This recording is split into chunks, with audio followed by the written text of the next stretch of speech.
जो भी छात्र छात्राएं BA first year first semester में हैं उन लोगों के लिए ये वीडियो बहुत ही इम्पोर्टेंट होने वाली है।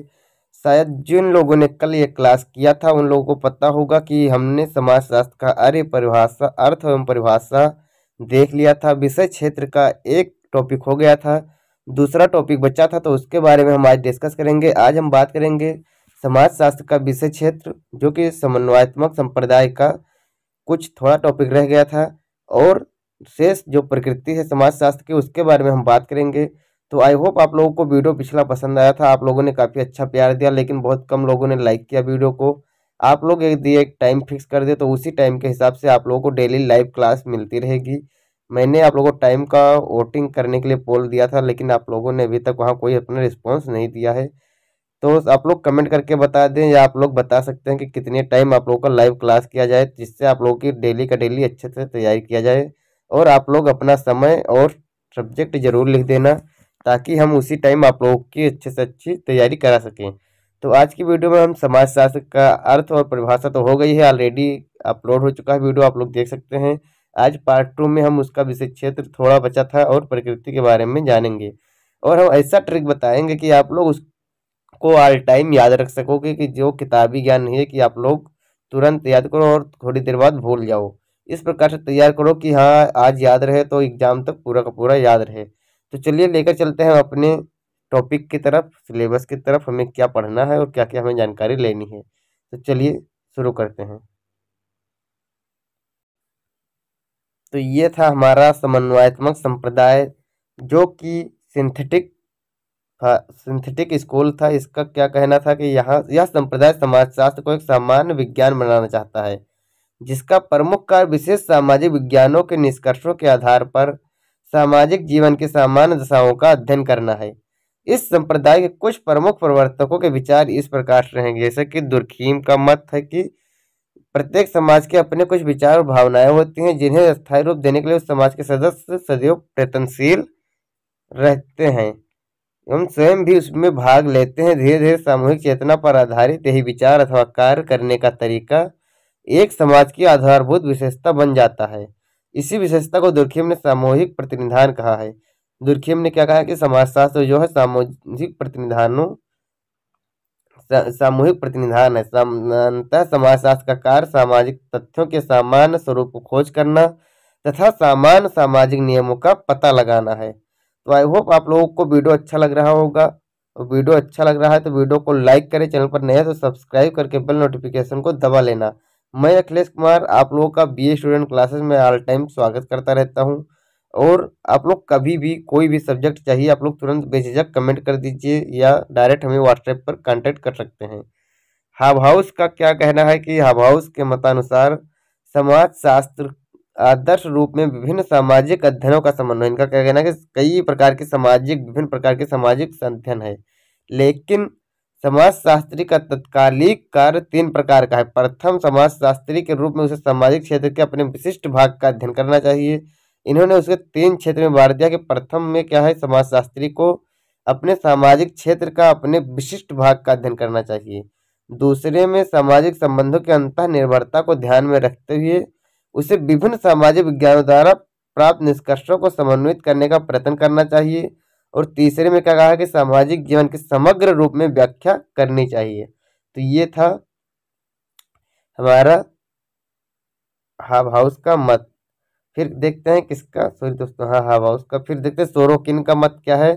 सोरोकिन के अनुसार समाजशास्त्र के विषय क्षेत्र में निम्न तथ्य होने चाहिए।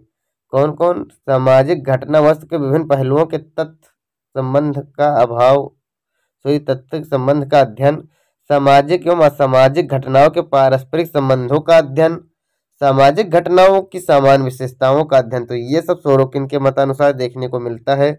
निष्कर्ष क्या निकलता है कि समाजशास्त्र के अध्ययन क्षेत्र से संबंधित स्वरूपात्मक तथा समन्वयात्मक संप्रदाय के विचार देखने से ऐसा प्रतीत होता है कि यह दोनों संप्रदाय एक दूसरे के विरोधी हैं। वास्तविकता यह है कि इन दोनों के विचारों में कोई आधारभूत अंतर नहीं है। कारण यह है कि कोई न विज्ञान को तो पूरी तरह से विशेष हो सकता है और न ही प्रत्येक दिशा में सामान्य हो सकता है। समाजशास्त्र भी न तो पूर्णतः एक विशिष्ट विज्ञान है और न ही और सामाजिक संबंधों के कुछ विशेष स्वरूपों का ही अध्ययन किया जाता है। और न ही यह एक ऐसा विज्ञान है जिसमें अध्ययन की जाने वाली घटनाएं पूर्णतः सामान्य हैं। इसका तात्पर्य यह है कि विशिष्ट और सामान्य संबंधों की पूर्णतः एक दूसरे से पृथक नहीं किया जा सकता। सामाजिक संबंध की एक जटिल व्यवस्था है जिसमें विशिष्ट और सामान्य सभी तरह के संबंधों का समावेश होता है। इस प्रकार से इसका महत्व दिया जाता है। फिर देख लेते हैं हम। तो दोस्तों, इसका थोड़ा पीडीएफ नहीं मिल सका था प्रकृति का, तो हमने जो नोट्स लिखा था हमने खुद उससे आप लोगों को प्रोवाइड कर रहा हूँ। थोड़ा धुंधला दिख रहा है, उसके लिए क्षमा चाहता हूँ। कि सबसे पहले क्या इन लोगों ने कहा कि ऐसा प्रतीत होता है कि दोनों संप्रदाय एक दूसरे के विरोधी हैं, लेकिन वास्तव में इन दोनों संप्रदायों के विचारों में कोई आधारभूत अंतर नहीं है। समाजशास्त्र एक विशिष्ट विज्ञान भी और सामान्य दोनों विज्ञानों का मिश्रण या समन्वय है। फिर देखते हैं समाजशास्त्र एक विज्ञान के रूप में। तो आखिर हम पता करेंगे कि समाजशास्त्र का मतलब प्रकृति है क्या। तो समाजशास्त्र एक विज्ञान के रूप में यहाँ देखेंगे कि विज्ञान के रूप में है कि नहीं है। तो कार्ल पियर्सन का कहना है कि समस्त विज्ञान की एकता केवल उनके पद्धति में है, न कि विशेष सामग्री में। विज्ञान का इन्होंने परिभाषा दिया है। गुड और हेट ने क्या दिया है कि विज्ञान समस्त अनुभव सिद्ध संसार के प्रति दृष्टिकोण की एक पद्धति है। चीज के अनुसार विज्ञान पद्धति के साथ चलता है, ना कि विषय वस्तु के साथ चलता है। फिर देखते हैं विज्ञान की विशेषताएं क्या है। कि प्रामाणिकता, सत्यापनशीलता, वस्तुनिष्ठता, निश्चयात्मकता, सामान्यता, क्रमबद्धता, कार्य कारण संबंध और पूर्वानुमान। यानी कि उसके विज्ञान में क्या था कि प्रमाण होता है उसका, और सत्यापन करने के लिए उसे सत्यापित किया जाता है। उसकी वस्तुनिष्ठता भी होती है, निश्चय भी होता है उसका, सामान्यता भी होता है, क्रमबद्ध अध्ययन भी उसका किया जाता है, और कार्य कारण भी उसका मतलब किस प्रकार से हुआ, वो जो कार्य हुआ उसका कारण भी वहां पर रहता है कि उसका संबंध क्या है, और उसका पुनर्निर्माण यानी कि फिर से परीक्षण कर सकते हैं, रिटेस्टिंग या और जो आप लोग कह सकते हैं उसको। फिर देखते हैं क्या है समाजशास्त्रीय विज्ञान किस प्रकार से वैज्ञानिक पद्धति का प्रयोग इसमें होता है। समाजशास्त्रीय ज्ञान प्रभाव पर आधारित है। क्या है का अध्ययन करता है, यानी कि समाजशास्त्र क्या है का अध्ययन करता है कि परिवार क्या है, जैसे कि विवाह क्या है, स्त्रीकरण क्या है, तो ये सब का अध्ययन करता है। तथ्यों का वर्गीकरण एवं विश्लेषण करता है।